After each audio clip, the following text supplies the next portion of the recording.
राजा और नदी। एक समय की बात है। एक राजा था जिसकी शक्ति और दौलत हर दिन बढ़ती जा रही थी और उसके साथ उसका घमंड भी।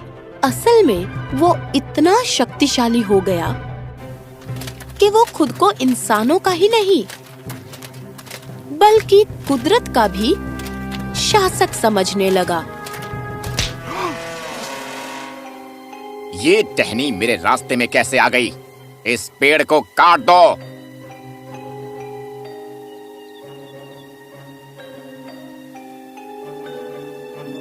मेरे महाराज, ये तो इस महल का सबसे बड़ा और पुराना पेड़ है। फिर इसे मेरे आगे इज्जत से पेश आना चाहिए। काट दो इसे।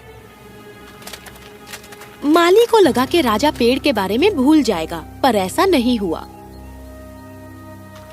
कुछ दिन बाद जब राजा उस रास्ते से दोबारा गुजरा तो वो बहुत गुस्सा हुआ।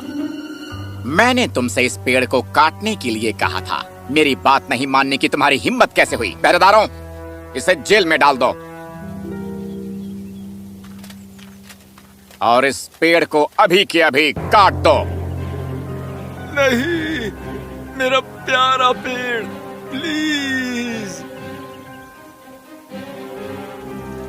पिताजी, प्लीज इस बूढ़े माली को जाने दीजिए। आप जो कहेंगे ये करेंगे।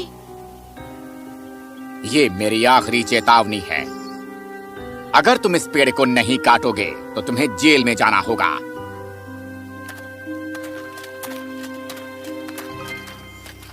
मेरा पेड़ कैसे?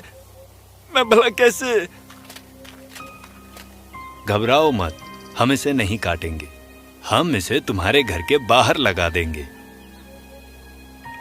Thank you, thank you. राजा की बेटी को पेड़ों से, फूलों से और जानवरों से बहुत प्यार था।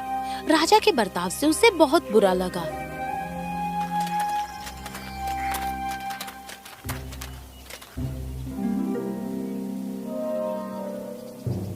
मैं राजा हूँ। इन फूलों को मेरी तरफ देखना चाहिए। इन्हें हटा दो यहाँ से।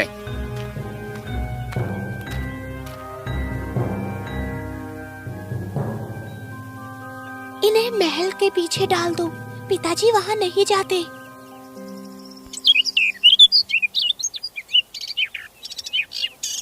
ये पंछी अपने राजा को परेशान कर रहे हैं। इनके घोंसलों को तोड़ डालो।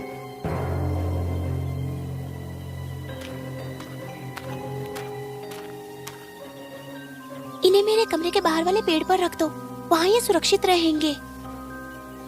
पर एक दिन कुछ ऐसा हुआ कि राजकुमारी भी मदद नहीं कर सकी।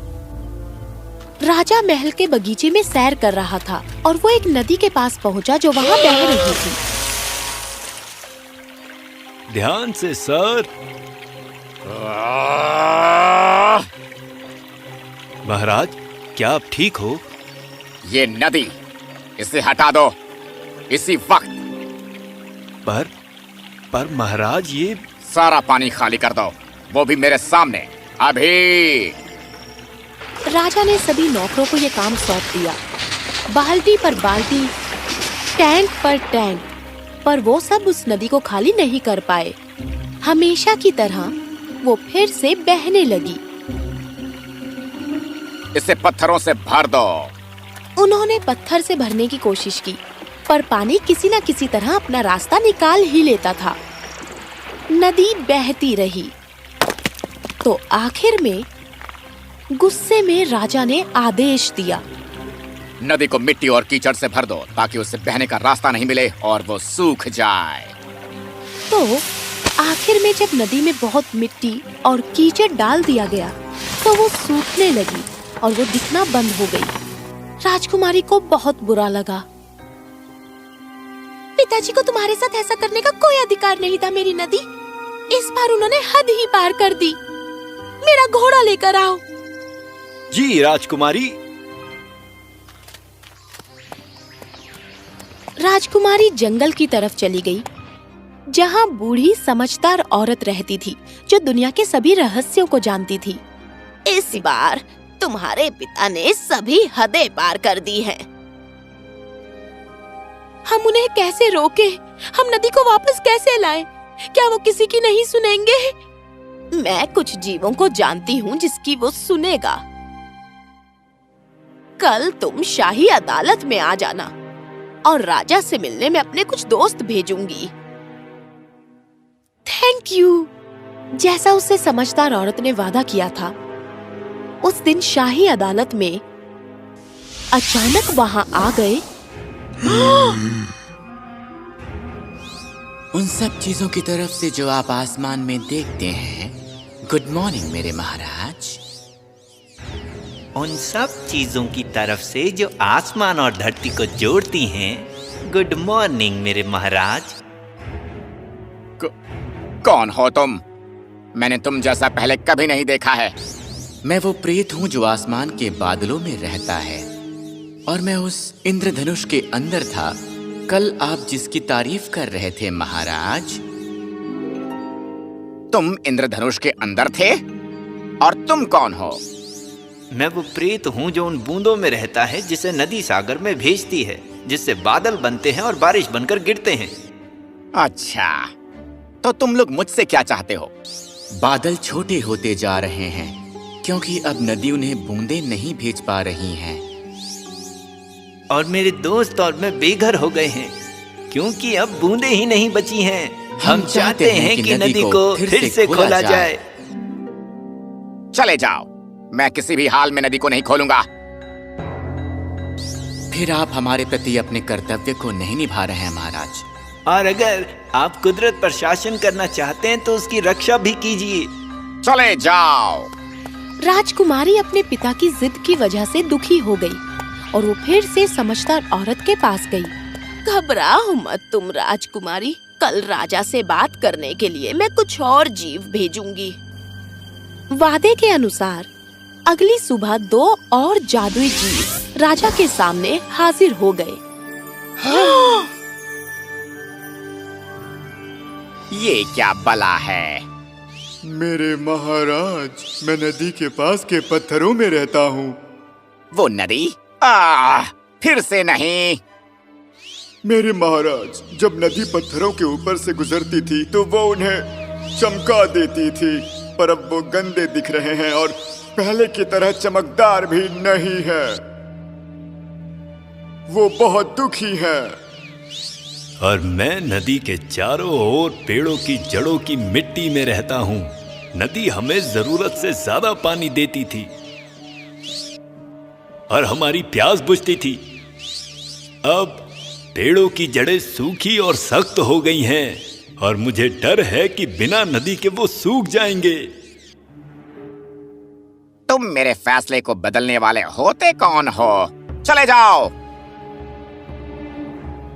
राजकुमारी एक बार फिर उस समझदार औरत को मनाने के लिए गई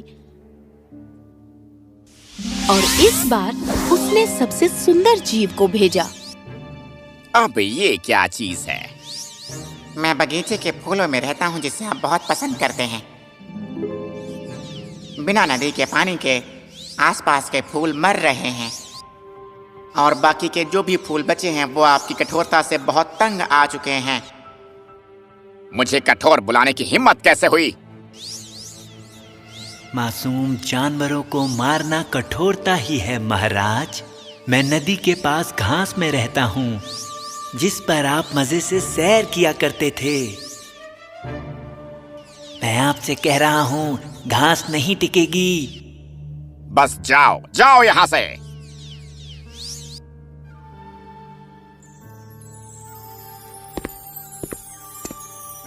राजकुमारी की आंखों में आंसू आ गए क्योंकि वो देख सकती थी कि उसके पिता इस बात को नहीं समझ पा रहे थे कि उनकी जिद की वजह से बगीचा बर्बाद हो रहा है और साथ ही कुदरत भी। समझदार औरत ने वादा किया कि वो एक आखिरी बार कोशिश करेगी।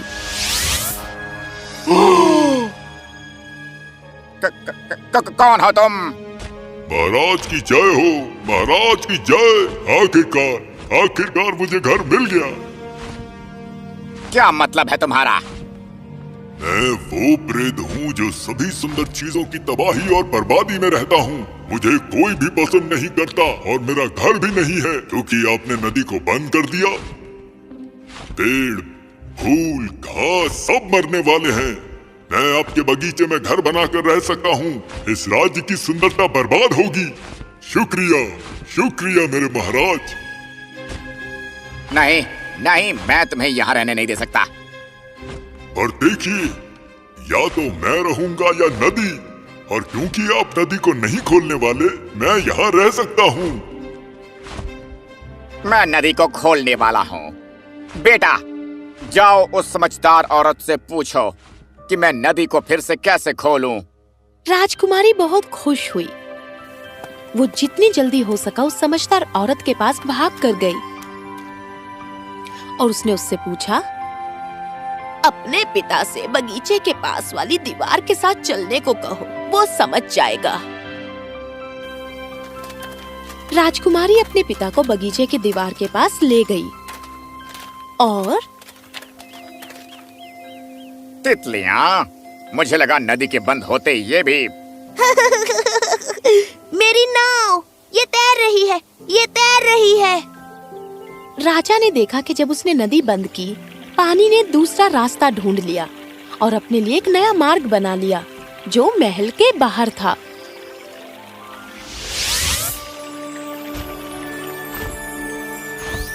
कुदरत हमेशा रास्ता ढूंढ ही लेती है।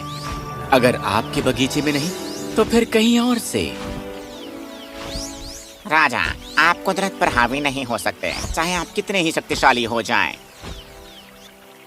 राजा को एहसास हुआ कि नदी को बंद करने से सिर्फ उसका ही बगीचा बर्बाद हुआ। नदी हमेशा से फल फूल रही थी और शहर के बाकी हिस्सों में खुशी और आनंद लाई। इस सुंदर नदी को खोल दिया जाए। पिताजी, थैंक यू। आखिरकार मैं समझ गया कि असली शक्ति किसे कहते हैं। ये कुदरत की तरह है, उस नदी की तरह जो सबको खुशी और आनंद दिलाती है। अब से मैं पहले की तरह घमंडी नहीं रहूंगा, मेरा वादा है।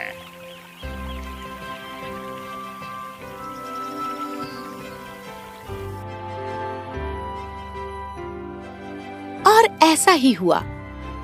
राजा ने अपने घमंड को त्याग दिया